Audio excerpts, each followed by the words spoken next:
Terminado o planejamento, né? Terminado o planejamento, testado e validado pela matriz, aí vem a próxima etapa, que é a execução, né? Que é realmente realizar o trabalho de campo. Então, como o Josi falou, a etapa principal de qualquer auditoria, inclusive auditoria de planejamento operacional, é o planejamento, né? É nessa fase que você vai estudar o objeto auditado, ver como é que ele está funcionando, como é que está funcionando a política, no caso da auditoria operacional, como é que está funcionando a política pública que foi elaborada, se ela está realmente atingindo os objetivos que foram definidos no planejamento, né?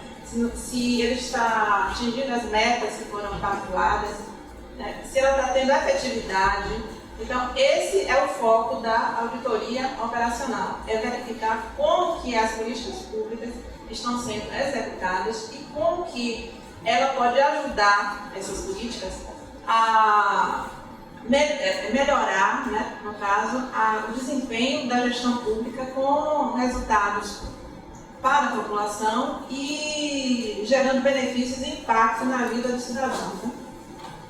Então, estou um pouquinho assim, meio perdido.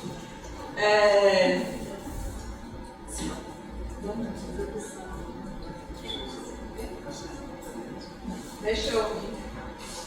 Então, terminado o planejamento, aí vamos agora para a execução. O que é a execução? É a etapa onde são aplicados os procedimentos e técnicas de auditoria para a obtenção de provas ou evidências apropriadas e suficientes para respaldar os achados e conclusões da auditoria. Por que você tem que procurar evidências que irão respaldar os achados e conclusões da auditoria? Porque tudo que você colocar em seu relatório de auditoria, ele tem que ser provado. Como o nosso conselheiro Ribamar falou ontem na apresentação do TCM, todo o processo do Tribunal de Contas, todo o procedimento do Tribunal de Contas, ele é processualizado. Então, uma auditoria operacional, como qualquer outra auditoria, ela tem que ter evidência. E mais ainda, no Tribunal de Contas, ela tem que ter provas. Porque isso vai se transformar, essa auditoria futuramente vai se transformar num processo que vai ser apreciado, julgado e ter consequências para os gestores, né? Então, tudo que o auditor for escrever nesse relatório, ele tem que estar muito bem fundamentado e provado através de evidências, né? Então, o que são evidências? Evidências são informações que são obtidas durante a auditoria e usadas para documentar os achados, que em conjunto irão fundamentar as conclusões e opiniões da equipe. É importante que essas evidências elas sejam coletadas de várias fontes, não de apenas uma fonte, né? Por quê? Porque isso fortalece as conclusões e o resultado de todo o trabalho de auditoria. Porque se você, na hora da execução, não se basear em conclusões, né? Que na verdade não são evidências, são apenas indícios. Que você, por exemplo, você vai numa escola, aí verifica com o aluno, você faz uma entrevista com o aluno e ele fala, nós não temos professores de matemática. Aí você vai para o diretor e fala, não, nós temos professores de matemática. Então, em quem é que você vai acreditar? Você vai colocar no seu relatório a opinião? Não. O auditor ele tem que investigar as duas fontes e verificar o que é que realmente está acontecendo, como é que está se processando aquele achado. Então, uma coisa importante aqui que a gente destacou é que sem evidências não há achado. Pode voltar um pouquinho. Então, como é que são esses achados? Que tipo de achado você pode encontrar na auditoria, né? São achados, né, do tipo físico, documental, testemunhal e analítico, né? No caso da auditoria da educação, isso aqui é uma foto, não é da educação, porque eu não li, mas no caso da educação, nós verificamos lá, por exemplo, tivemos um problema com os laboratórios de informática, né? Então, o que é que a gente viu lá na educação? Nós vimos que os laboratórios de informática de algumas escolas estavam se transformando em verdadeiros depósitos. Então, uma das evidências que foram colhidas foi uma evidência física, através de fotos. Quais são os principais problemas na evidenciação de um achado, né? Como te falei, elas não podem ser baseadas em apenas uma fonte. Evidências obtidas de fonte única e parcial, no caso, a opinião de um diretor de uma escola. Testemunhagens não corroboradas por documento ou observação, no caso do professor de matemática, né? A gente vai a campo e verifica se está tendo, se os alunos, né, uma observação direta, o professor está indo no horário, ele está cumprindo a escala de horário que ele foi estabelecido com a diretoria, com o calendário escolar. Então a gente tem que observar isso. E cujo custo de obtenção não atende ao critério de custo-benefício, né? A gente quer fazer uma análise, digamos, num posto de saúde lá em Barreiras, digamos. A gente não pode fazer aquela mesma análise se você encontrar um posto de saúde semelhante aqui mais perto, entendeu? Então, isso também é considerado no momento do planejamento da auditoria, né? Outro problema se refere à proveniência de apenas do gestor ou da equipe auditada, né? Se a gente tem nossas referências, né, e a gente coloca aquilo como evidência, essa evidência é falha, é frágil e pode derrubar todo o trabalho. Todo o trabalho pode ir a descrédito e ser desqualificado simplesmente por causa de um achado que não foi bem formulado. Obtidas de amostras não representativas, relacionadas à ocorrência isolada e evidências conflitantes, que é o caso, por exemplo, que a gente viu na auditoria de saúde, quando a gente aplicou o questionário e a gente perguntava para a mesma pessoa, através de duas técnicas, né, se eles tinham diagnóstico de saúde, diagnóstico sobre a situação de saúde do município. Vários responderam que sim, acho que quase 80%, lá, se não me engano. Quanto? 80% responderam que sim. Inclusive, um dos gestores que a gente foi a campo e verificou que eles não tinham. Então, essa é uma evidência que realmente a gente não pode colocar isso. A gente teve que abranger o nosso estudo e excluir esse município dessa análise, né? Como eu falei, vou voltar agora que eu já estou um pouquinho mais calma. Sou gente, viu, gente? Então, na execução, né, no caso, tanto a execução da auditoria de ensino médio quanto a execução da nossa auditoria de saúde, o planejamento demorou, em média, no nosso caso de saúde, 6 meses. Da educação deve ter sido mais ou menos isso. E o do PPA, 5 meses. Então você vê que é importante você dominar o objeto que você vai auditar, você conhecer realmente o que você vai auditar, porque definir as técnicas de coleta de dados, verificar quais são as particularidades daquele objeto, porque através do conhecimento do objeto você vai poder desenvolver adequadamente as técnicas de coleta de dados, para aí você conseguir conclusões, né, adequadas para responder as questões de auditoria. Senão você não vai saber nem o que você vai perguntar para o gestor, né? Então é importante você dominar o que você vai investigar. Então, a etapa de planejamento é imprescindível que você faça bem feita, senão a execução é toda por água abaixo, né? Então, o que é que a gente faz na execução? A gente desenvolve os trabalhos de campo, a gente executa. Executa como? Aplicando os instrumentos de coleta que foram testados, desenvolvidos e validados na fase de planejamento. E logo em seguida a gente faz a análise e tabulação desses dados coletados. Mas a análise e tabulação dos dados coletados, né, ela não é uma coisa assim isolada. Você não aplica e depois analisa, não. Então, a partir do momento que você já está aplicando os instrumentos de coleta, você também já vai fazendo a sua interpretação daquele dado.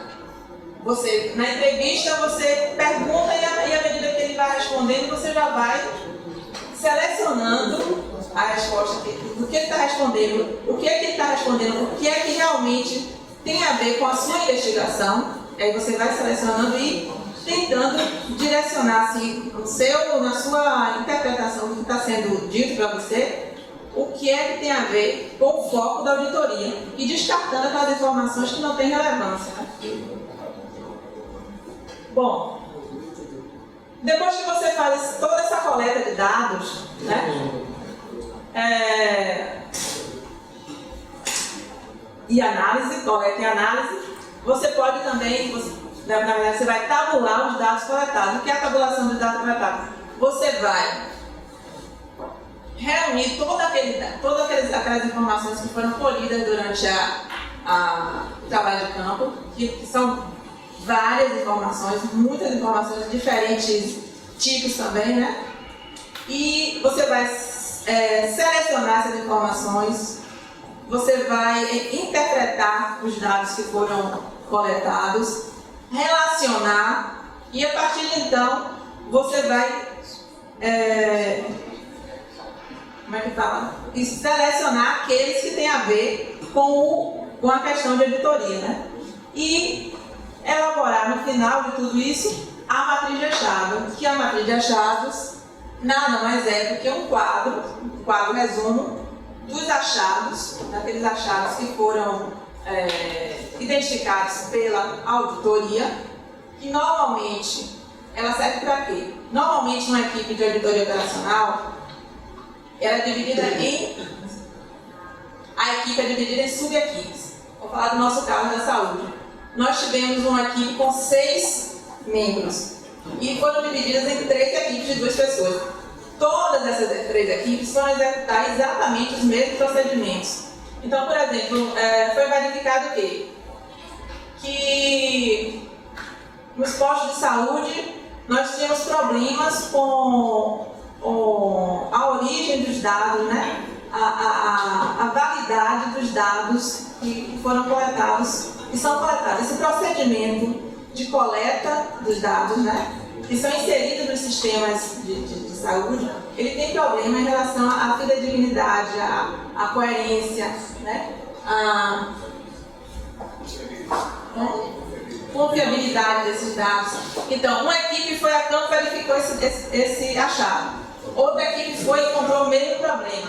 Então, você vai colocar no relatório de auditoria o mesmo achado sempre? Não. Então, o que você faz? Você pega todos esses achados que foram coletados pelas equipes e reúne o mesmo tipo de achado na matriz, que ele identifica os seus atributos, né, no caso, dos achados, e seleciona assim, o achado por tipo de achado, para você não ter um relatório redundante, né, que vai enfadar, na verdade, o gestor e não vai ser objetivo, se você não vai tratar o problema em si, que você está tentando pesquisar. Né?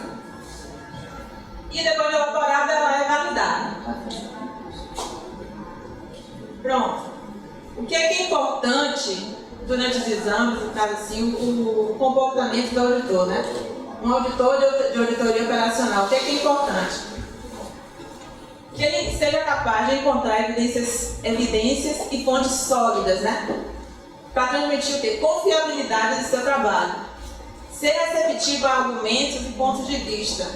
Seja capaz de aprender, né? Tenha interesse em aprender. É uma coisa primordial para o auditor de auditoria operacional. Ele tem interesse em aprender, porque cada auditoria é uma auditoria.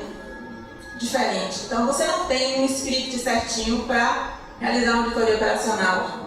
Cada objeto ele precisa ser conhecido, precisa ser estudado, precisa ser analisado, investigado. Então, é um trabalho, uma auditoria, eu diria assim, mais trabalhosa que a auditoria de regularidade.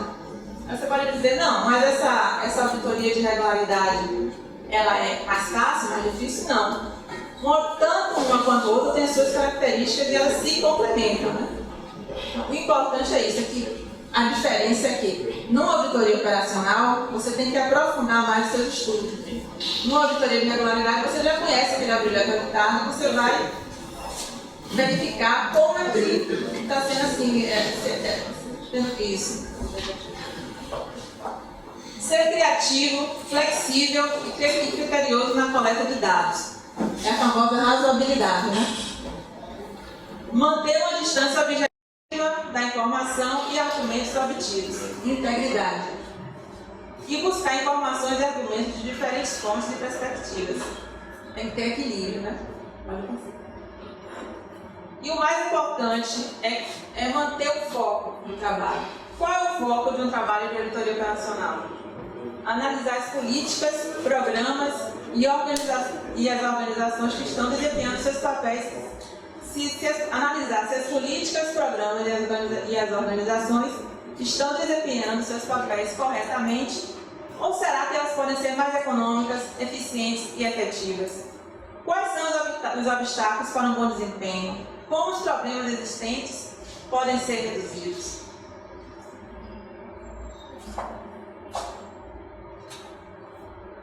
Pode voltar. É isso que eu estava falando, né?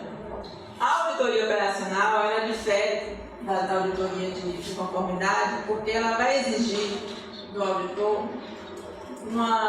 um comportamento assim, muito mais proativo do que uma auditoria de conformidade, né? Então, ele além de investigar o objeto, além de conhecer o objeto, de verificar como ele está funcionando, ele vai ter que identificar as deficiências, né, operacionais. Ele vai ter que identificar as fragilidades em relação à economicidade, em relação à eficácia. E se as políticas públicas, né, se o objetivo que foi proposto estão sendo realmente atingidos, que é a efetividade, ou o impacto que aquele objeto, no caso, por exemplo, da saúde, que a gente verificou, na atenção básica, qual o impacto que as ações de saúde estão tendo na população? Ela está melhorando a qualidade de vida da população? Ela está atendendo bem ao cidadão? Então, a gente, quando faz auditoria operacional, a gente tem que ter esse foco. Não é só identificar falha, a gente tem que propor soluções. Então, isso que é difícil na auditoria operacional. É fácil você chegar num determinado órgão, analisar um determinado programa e dizer, isso aqui não está funcionando, isso aqui não está direito, isso aqui não era para ser assim. Isso é fácil. O difícil da auditoria operacional é você propor soluções, propor melhorias, né? E que essas melhorias representem um impacto na vida das pessoas, não só na gestão. A gestão é um meio. O fim da política pública é trazer melhoria para a qualidade de vida das pessoas, né? É para isso que existe o Estado. Não é isso? Então, a parte que eu considero assim, mais difícil da auditoria operacional é isso, é você opinar, você dar sugestões de melhoria. Reconhecer o objeto, se você tiver interesse, se você for uma pessoa dedicada, você vai ler, você vai se concentrar, você vai entender como é que funciona. Agora, propor como é que ele pode melhorar, aí é mais difícil. E eu acho que esse é o grande ganho da auditoria operacional. Traz para o auditor um comportamento mais proativo e não aquele comportamento policialesco que a gente está acostumado, né? É trabalhar com o gestor de uma forma, não assim, como é que eu vou dizer? Não trazer assim, o gestor para um relacionamento, saber ser independente também. Você ser colaborativo, mas manter sua independência. Porque o objetivo do nosso trabalho, como muitas pessoas também me disseram, você vai trabalhar com auditoria operacional, você vai ser consultora de gestor? Não, não é isso. Parece isso, mas não é isso. Porque o que a gente está fazendo na auditoria operacional não é beneficiar a gestão. A gente quer que a gestão melhore e que traga impacto na vida das pessoas. Esse é o fim da auditoria operacional. Né? Então, realizando o trabalho de campo, a gente vai verificar assim, várias situações que são discordantes, né? Que são discrepantes. E essas situações, todo mundo aqui é auditor, eu acredito, né? Quem não é? Quem aqui não é auditor? 2? Então, essas situações discrepantes para vocês dois são chamadas de achados de auditoria. Os achados são inconformidades ou discrepâncias que são verificadas durante o trabalho de campo, onde deixa eu ler que é melhor, né? Achados são discrepâncias verificadas pelo auditor durante o trabalho de campo entre as situações encontradas e os critérios previamente selecionados e identificados pela equipe.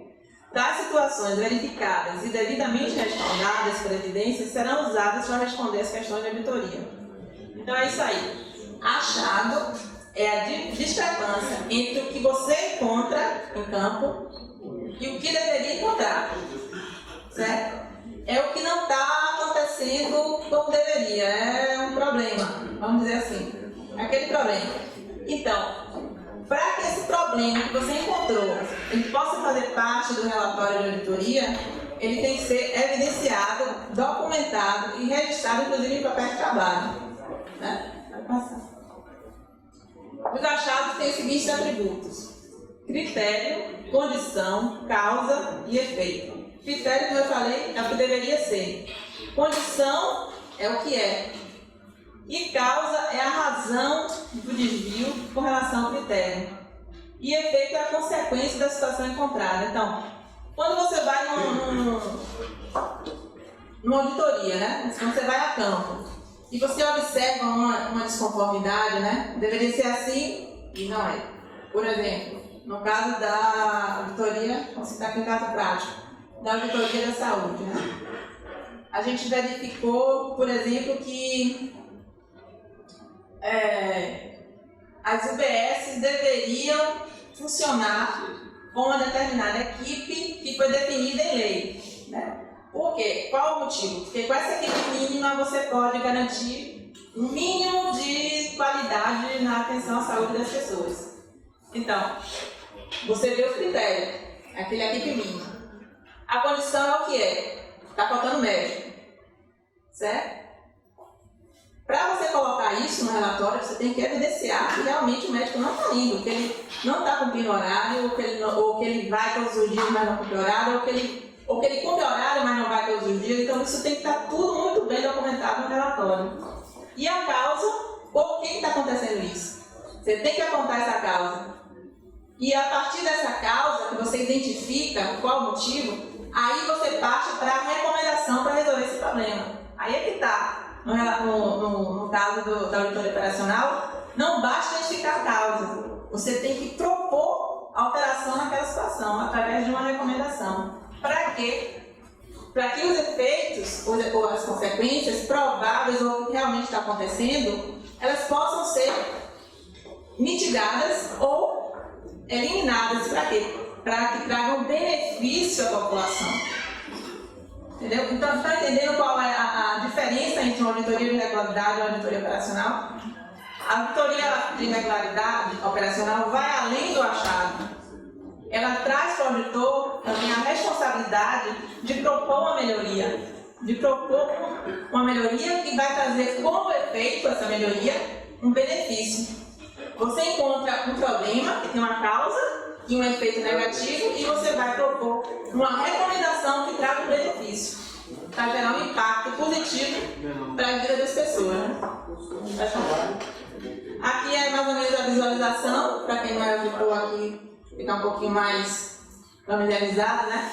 O critério é a situação que deveria ser encontrada e a condição, a situação real, a situação que foi encontrada em campo e o achado que muito bem documentado, volta a frisar, documentado em papel de trabalho, vai para o relatório.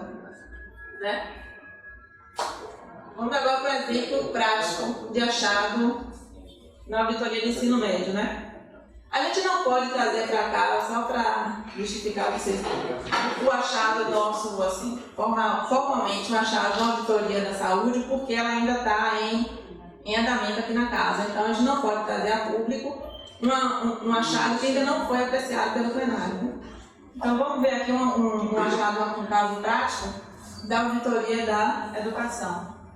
Esse aí foi o mais simples que a gente encontrou, né? Para poder dar uma visão didática aqui no caso, que foi a baixa participação social na gestão escolar. Né? Esse foi o achado. Qual o critério? O critério foi o artigo 14 da Lei de Diretrizes e Bases, né? Que estabelece que as unidades escolares devem ter uma gestão democrática com a participação da comunidade escolar local, da comunidade escolar e a local, inclusive pais e os próprios alunos. Né? E a condição, o que foi encontrado, então, é que 82% dos diretores das escolas consideram regular a pouco satisfatória a atuação dessa associação de pais e mestres. E 58% dos conselhos e colegiados escolares. Então, você vê que é baixo, né? Muito baixa a participação dos pais e mestres. Vai passar. Qual foi a causa apontada pela auditoria? As principais, né? Deficiência das ações de conscientização e incentivo à comunidade escolar para a participação no colegiado. Deficiência no quadro de servidores efetivos nas unidades escolares para compor o segmento colegiado da escola. Foi verificado, inclusive, nesse relatório, que mais de 30% do corpo docente, né, é de funcionários temporários, de regra. Então, essa rotatividade, ela também influencia, no caso, na participação desses professores na gestão das escolas. E também o desconhecimento dos pais sobre a importância de sua participação no acompanhamento das questões escolares e comportamentais dos filhos. Então foi verificado que os pais estão, nesse caso aí, nessa auditoria, estão um pouco ausentes da vida escolar dos alunos. Né? Pode passar. E quais são os efeitos que a auditoria identificou, né? Como provar os efeitos desse achado? Colegiado pouco atuante, alunos sem o devido acompanhamento dos familiares e sobrecargas nos gestores e professores com questões de ordem comportamental, atinência à intervenção familiar. Então, é o que a gente vê aí também, não precisa, no caso aí, é uma observação que a gente faz também, no caso meu mesmo, que eu não participei dessa auditoria, é que a gente vê crescer muito nas escolas a violência com professores, né? Então, o que é isso também? A falta da participação da família na vida escolar daquelas crianças, né? Então, isso compromete também o relacionamento entre aluno e professor e, consequentemente, a participação da família na gestão, né, da escola. Agora, trazendo aqui um caso que merece destaque aqui no caso das escolas, é que recentemente veio aqui uma professora, a professora Mari, né? Rosimeire da escola Félix Mendonça, em Itabuna. Então, lá nessa escola, ela trouxe a experiência de lá para a gente, um caso positivo, como os pais e alunos, né, participam da gestão daquela escola e qual o reflexo dessa participação na gestão e também na qualidade de ensino que é oferecida naquela escola. Então, é um caso positivo, né, e prático e real, que quando a família e os alunos participam da gestão, isso tem um reflexo direto na qualidade do ensino que é oferecido pela escola. Né? Inclusive, ela trouxe para a gente, né, evidências de que os alunos daquela escola ganharam vários prêmios, inclusive internacionais. Então você vê que é possível melhorar, sim, a qualidade de ensino no país. Isso também, no caso aí, como foi apontado na auditoria, vocês vão ver, através da matriz de achado, né, deixa eu dar aqui só o conceito, né? Pode passar. Pode passar.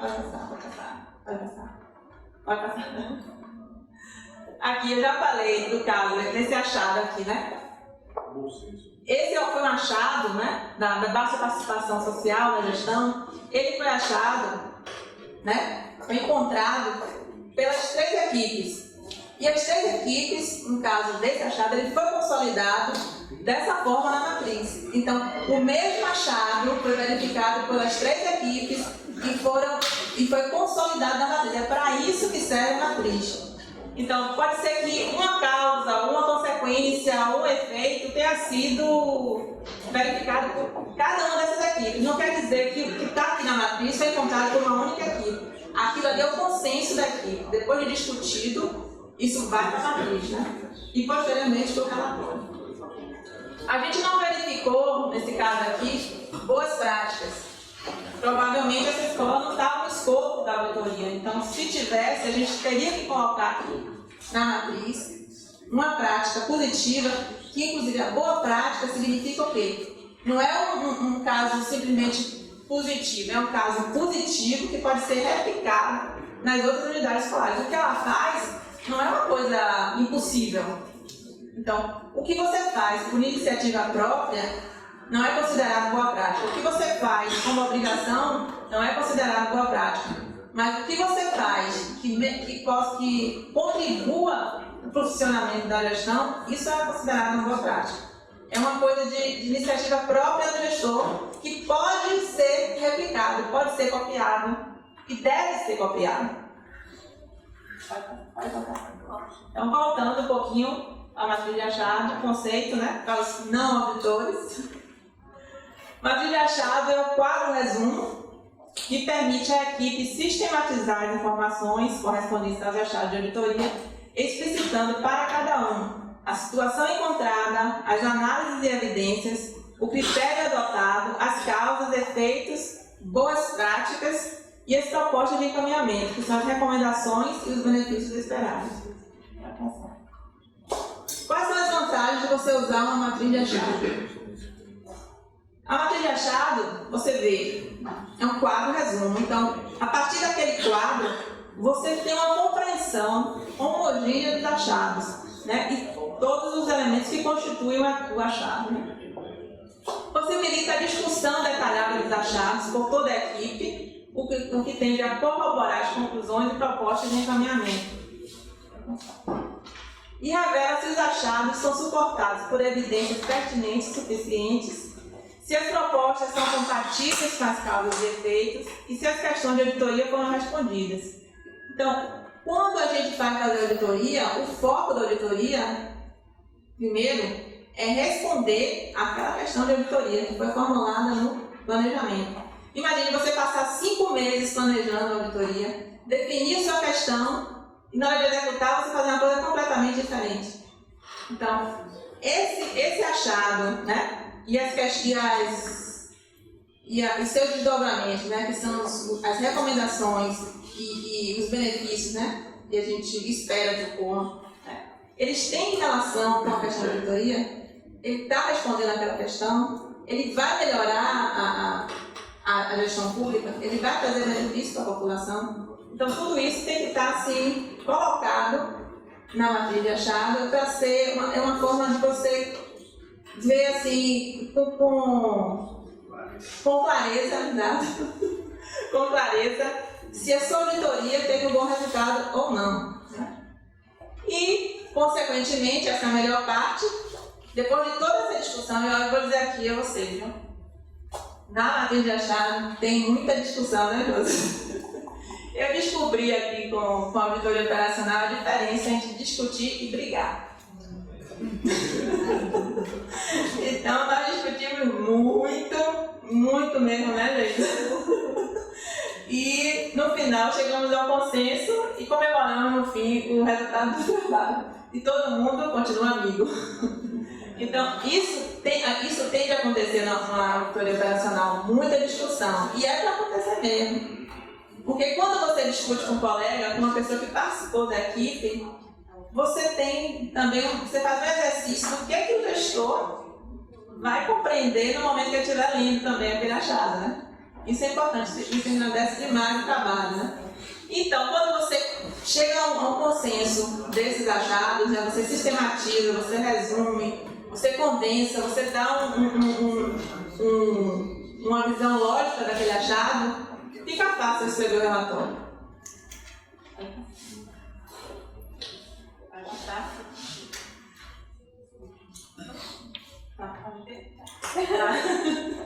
Então vai botar um pouquinho. Então a gente trouxe aqui esse exemplo, né, da matriz de achados da educação. Eu repeti aqui o achado, né, que foi a baixa participação social na gestão da unidade escolar. A condição, né, foi essa aqui. Não, a condição foi essa aqui, foi o que a gente encontrou lá em campo, né? Que foi o quê? Os diretores disseram que a participação do conselho escolar e do colegiado, né? E dos pais e professores é baixa. Que também os pais se distanciam da vida escolar do aluno, né? Não acompanham o desempenho escolar dos seus filhos. As causas a gente já colocou, né? Os efeitos. E aí vem a outra parte, que é a recomendação e os benefícios esperados, que não estão nos atributos do achado, né? Que é o auditor que vai determinar. Que é o quê? A recomendação. Qual foi a recomendação daqui? Para a Secretaria de Educação. Promover políticas de incentivo à participação da comunidade escolar na rotina da escola. Promover política de incentivo à participação dos pais no acompanhamento da vida escolar dos filhos. E com isso, qual o benefício que a auditoria entendeu que essa auditoria, nesse achado específico, vai trazer para a comunidade? Unidades escolares com apoio efetivo da comunidade no desempenho de suas atividades. Uma unidade escolar com apoio efetivo dos pais no acompanhamento de seus filhos. E consequentemente, como a gente viu no caso prático da professora Mari, Rosimeire, da professora Rosimeire. Lembra da cantora? Da professora Rosimeire. Isso traz também um outro benefício que não está colocado pela equipe, mas que a gente viu na prática, uma melhor qualidade de ensino. Né? Com alunos que foram muito bem classificados no Enem, com alunos que são campeões da Olimpíada de Matemática, com alunos que são campeões da Olimpíada de Química, com alunos que jogam xadrez, que participam de campeonatos de xadrez, são muito bem colocados, com alunos que são premiados internacionalmente. Então, isso tudo numa escola pública, certo? Então, você vê que isso é possível. Bom, construída a nossa matriz de achados, né? E a gente, depois de discutir tudo com a nossa equipe, de chegar a esse consenso e construir esse documento, que depois a gente vai transportar, não inteiramente, né? A gente vai transportar e complementar numa linguagem de relatório para o relatório, né? Antes disso, o que a gente precisa fazer? Duas coisas. A gente precisa validar com stakeholders, preferencialmente aqueles stakeholders que a gente convidou para o painel de referência da matriz de planejamento. E aí, o que eles vão verificar? Eles vão verificar se as evidências que a equipe coletou estão adequadas, se as análises realizadas pela equipe estão coerentes e se as conclusões e as propostas formuladas são coerentes e factíveis também, né? Uma coisa importante, porque às vezes o auditor ele pode formular uma recomendação que, assim, na prática não vai ser cumprida, tem dificuldade de ser cumprida. Então, a gente tem que ter também essa razoabilidade na hora de formular as nossas recomendações. O que a gente está formulando de recomendação, o gestor efetivamente vai poder realizar. E isso é importante da gente conhecer o objeto de como ele funciona. Para a gente não elaborar uma recomendação que não tem a ver com a realidade do auditado. Então, muitas vezes o ideal não é possível, mas uma melhoria naquele momento sim. processo, né? O que hoje está ruim, ele pode ser melhorado, até atingir um nível melhor. Não precisa que uma auditoria operacional resolva o problema todo. Então, essa é a importância de você conhecer o objeto e saber como ele funciona e ter razoabilidade nas suas conclusões. E após uma coisa importante também que eu não coloquei, agora eu vou tocar gente, desculpa, viu que eu sou tímida, ainda não me conhece, mas sabe que eu sou tímida demais, muito mesmo. Então aqui pra mim isso é um desafio pra mim, estar aqui falando com vocês.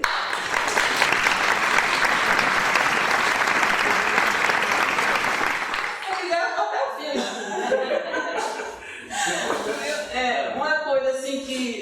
Desculpa. Que é importante ser observada. Aqui é uma foto nossa, viu? Da nossa matriz de achado da auditoria de saúde, no ensino de saúde, de auditoria de saúde na atenção básica, né? Aí está o nosso colega de Jean, que não está aqui, está de férias, está na França. E ali a nossa coordenadora Márcia, que também deve estar fechando o relatório e tal. Então, uma coisa importante de pontuar aqui na validação é que no painel de referência, tanto da validação da matriz de planejamento quanto da validação de achados, não é interessante convidar o gestor para que os stakeholders, as pessoas envolvidas, não fiquem intimidadas ou acanhadas para propor, criticar, que eles estejam num ambiente confortável para elas, né? Depois de validada por esses stakeholders, aí sim a gente leva a matriz ao conhecimento do gestor. Uma outra apresentação mais próxima, né, para o gestor, para que ele também valide o que está ali. E aí sim a gente vai escrever o relatório. Certo? E eu queria falar aqui, que eu não falei nem disso, eu estava nervosa mesmo. Mas uma coisa importante para você fazer uma boa auditoria operacional, né? Sabe? Que eu comecei aqui no tribunal, auditoria de regularidade, né? Então, uma coisa importante é que eu verifiquei a partir que eu saí de irregularidade. Essa é a minha segunda auditoria de regularidade. A primeira, comecei bem com o PCU, com o IB, com a Tricom, na auditoria da atenção básica, né? Mas de cara eu já percebi o seguinte. Uma coisa que eu li uma vez numa escola de dança que eu frequento, né? Assim, procura-se professores que ensinem além da técnica. Eu acho que um auditor de auditoria operacional tem que ir além da técnica. Porque uma auditoria de regularidade você tem uma técnica, você tem um roteiro, você tem um procedimento muito bem definido. E na auditoria de operacional você tem que ir além da técnica. Você tem que ir além do que está escrito. Você tem que ter bom senso. Razoabilidade. Como? Percepção. E outra coisa importante, saber se comunicar. Pode não parecer, né? Aqui pelo caminho, mas uma coisa importante é você saber com quem você está falando. Você pode se dirigir a um conselheiro, você pode se dirigir a um gestor público. Você pode se dirigir ao governador, ao secretário e também se dirigir ao beneficiário da atenção básica. Você tem que saber como falar com cada um deles para que a informação de cada um você possa retirar informações úteis e relevantes para o seu relatório. Então isso é fundamental na hora que você está em campo, né? E eu fui muito bem introduzida nessa auditoria profissional pela minha colega Ligeísa, que é a minha auditora Márcia. Então eu não poderia deixar de falar sem fazer esse registro. Muito obrigada, Luiz.